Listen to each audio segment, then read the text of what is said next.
Dito banda guys, daming mga ano dito, shelter sa sobrang lakas ng alon. Yan, wala na, wash out na. Isa na lang yung nakatira na naiwan. Bagong tayo yan. Yan o, wash out na dito banda o.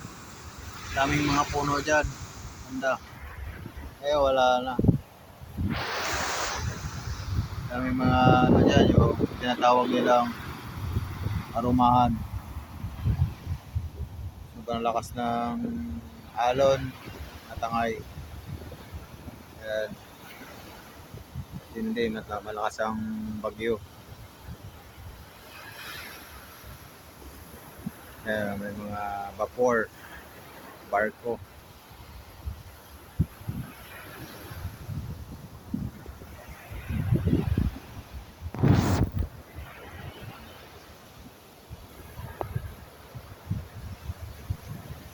Babad yung saglit.